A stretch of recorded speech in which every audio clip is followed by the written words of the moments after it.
bawakan satu lagi cerita dia berkenaan dengan Akta Anti Lompat Parti.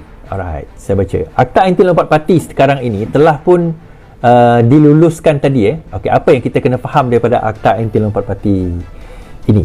Semalam saya dah sentuh panjang tentang akta ini, walaupun saya kata secara personalnya saya tak setuju. Tetapi kalau tuan-tuan rasa setuju, terpulanglah.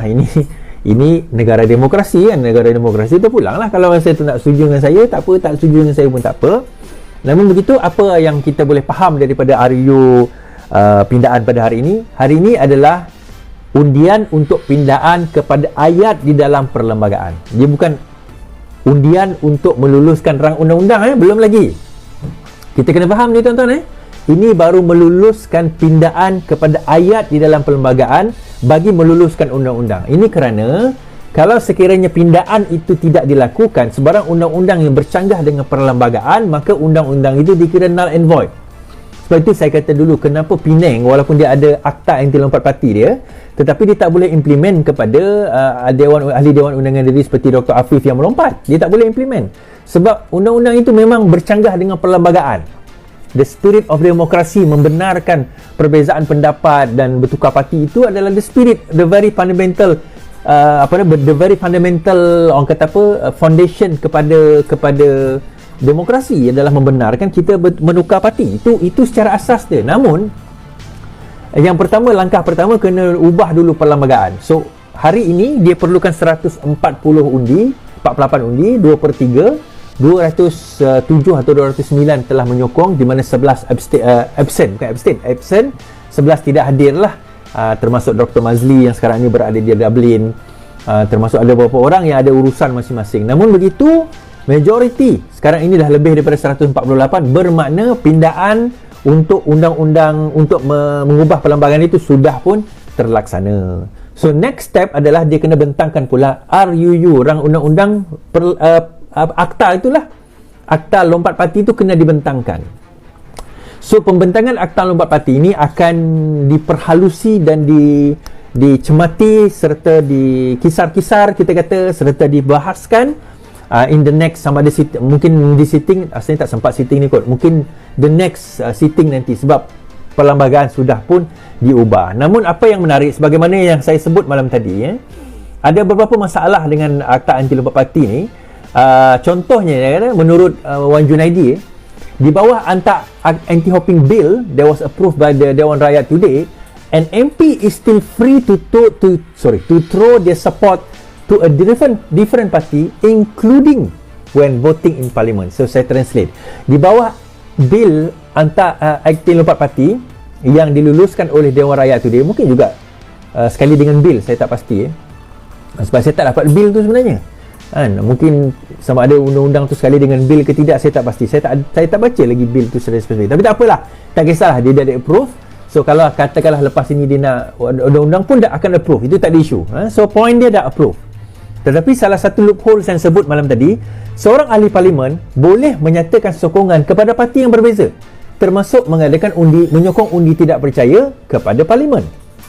Di dalam parlimen, contohlah tuan-tuan, macam saya sebut malam tadi lah kan, dia parti A kan, dia parti A, okey, tiba-tiba voting, semua ahli parti A tak nak angkat tangan, dia seorang angkat tangan, ataupun semua parti A angkat tangan, dia seorang tak nak angkat tangan. Maksudnya dia menyanggah parti dia sendiri. Now saya baca adalah satu kenyataan ahli parlimen tadi, dia kata kalau sekiranya dia melanggar disiplin parti, maksudnya sampai dia dibuang parti, sudah kira sebagai dia dikira sebagai hilanglah kelayakan dia sebagai seorang ahli parlimen. Dia kata macam tu. Saya tak setuju, sebab itu tidak membawa maksud demikian. Kalau menurut kenyataan yang saya faham daripada Ismail Sabri semalam, seseorang yang dipecat daripada parti tidak menjadikan dia keluar daripada parti. Kerana apa tuan-tuan? Nanti dia akan discriminatory. Kita boleh discriminate dia ke atas perkara. Contoh saya ni presiden parti kan, tiba-tiba ada seorang ahli parlimen saya ni, saya tak suka dia, tapi dia ahli parlimen, so saya pecat dia.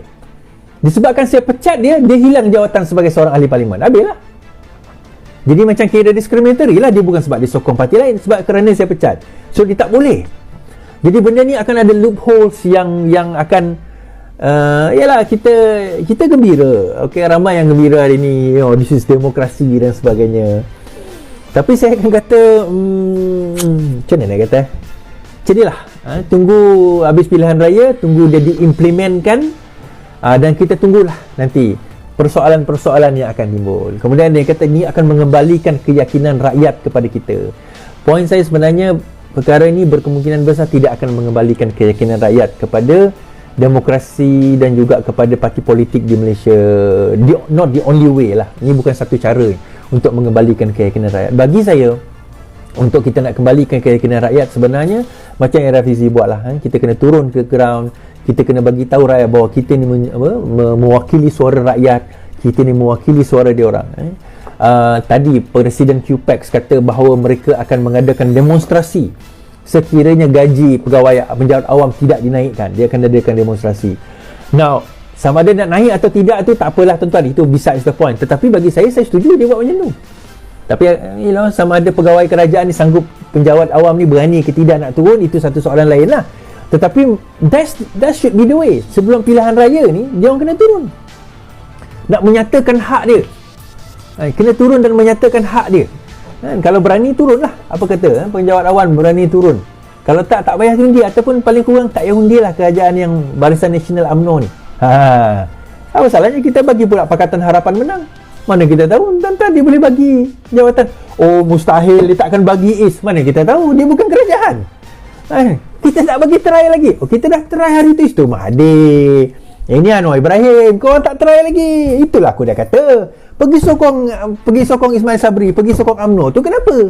Lepas tu duk marah, kenapa gaji tak naik? Alah, pegawai kerajaan takkan masih takut dengan BN kot kan? Ini masa nak berubah, inilah masa kita nak berubah. Ni tu je saya kata kan masih lagi pegawai kerajaan sekarang ini menghadapi masalah dalam situasi yang sekarang ini.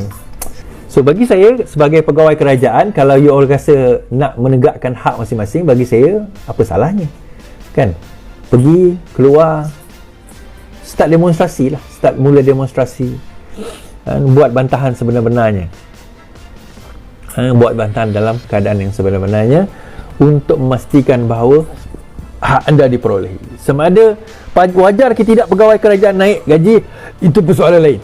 Okey, itu persoalan lain. Bagi saya tak nak komen bab tu kan. Tetapi bagi saya tiba masa sebagai pegawai kerajaan, sebagai orang yang duduk di dalam negara demokrasi,